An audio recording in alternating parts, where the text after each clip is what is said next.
So was the bastard you were after now riding with the cowboys? Roscoe Bob Bryant was his name. Oh. But no, this time it was a different bastard I was after. The aforementioned Mr. Ringo. I came upon them robbing a stagecoach, which wasn't surprising, being they were such murderous thieves and bastards. The bandits wore red scarves, so I knew they worked for the old man. Over there! I did my best to help those poor passengers.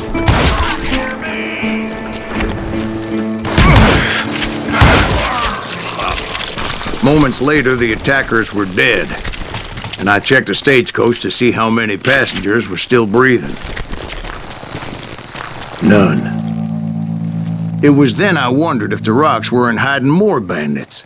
Was that all of them? Or did I just hit the rear guard? I quickly got my answer. They attacked from on high like Apaches often did. They would appear in great numbers from above and rain down lead on their hapless enemies' heads, making use of the high ground and whatever else they had. Yep, the Apaches always appeared out of nowhere, and there never seemed to be an end to it. Hold on, were you attacked by Apaches? What happened to the cowboys? Did I say they were Apaches? I said Clanton's cowboys attacked me Apache style. I was in a pitched battle, but I was holding my own against an overwhelming enemy force.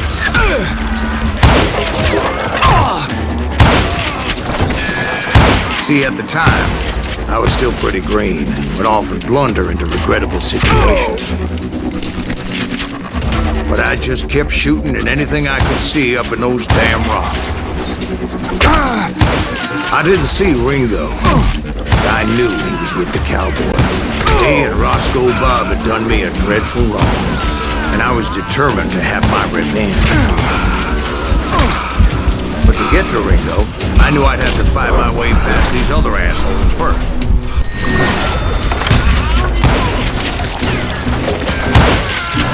Unfortunately, I was running out of ammo. Another perfect example of my relative inexperience as a hunter of men. I immediately knew that a tactical retreat was called for, as my vengeful fury was much less impressive without the bullets to back it up.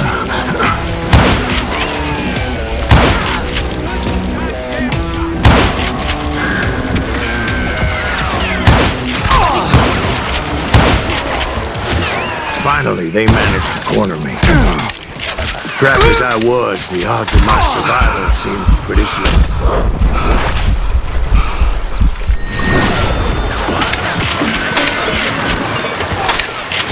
Luckily, serendipity was on my side as I suddenly spotted a way out of my predicament.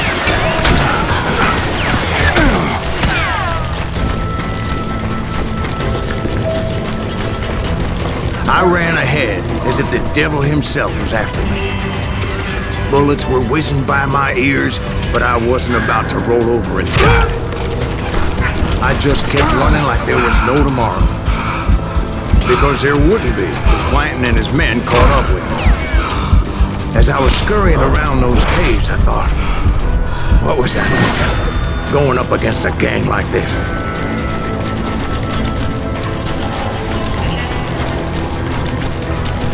Where's he gonna run to now? I just kept running, not knowing where the hell I was going. Nowhere to run!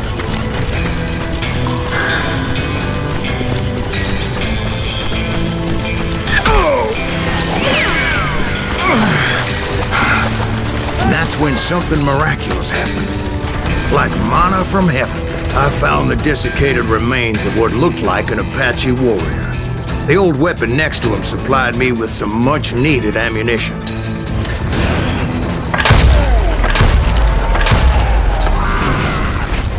Bat Masterson once told me it was more important to be lucky than good, and he would know.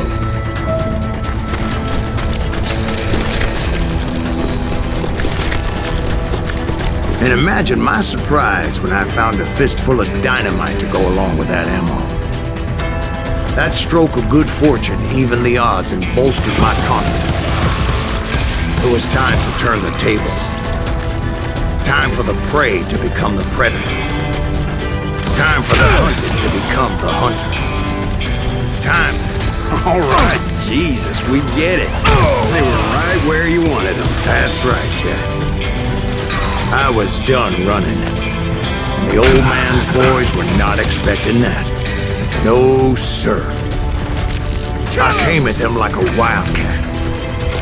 My fury knew no bounds.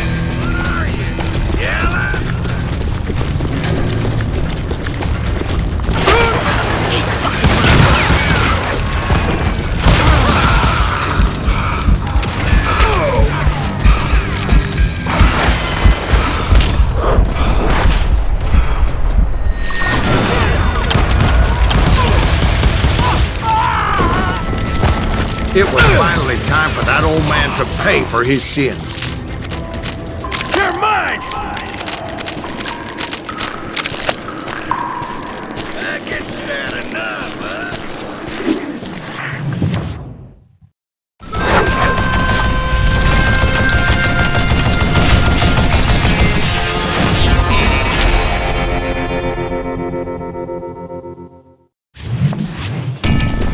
I yelled out at the top of my lungs, "Clanton, I'm coming for you!" A little stealth might have made more sense, to be perfectly honest. Because that old fool had a Gatling gun and enough bullets to last him till kingdom come. But I knew I could not let that deter me. Not if I was to find and kill Ringo. I needed to get that old man off that gun. Damn, I gotta reload.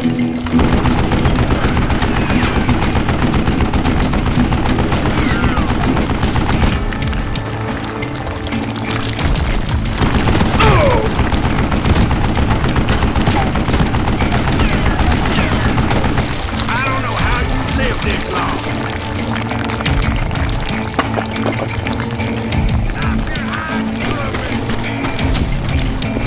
Most everyone thought it was the Ruales who had come up against him in Guadalupe Canyon, but it was just me. I'll blow you right out of there!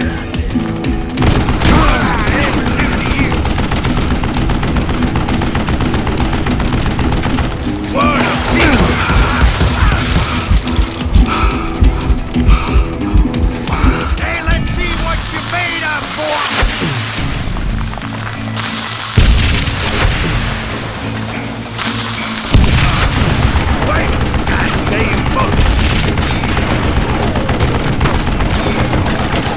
Do I gotta reload again?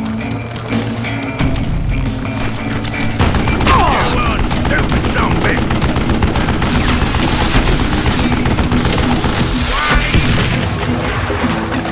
Apparently, one of the cowboys made it out of there alive and told Ike and Billy Clanton that it wasn't a Mexican who took their father's life that day.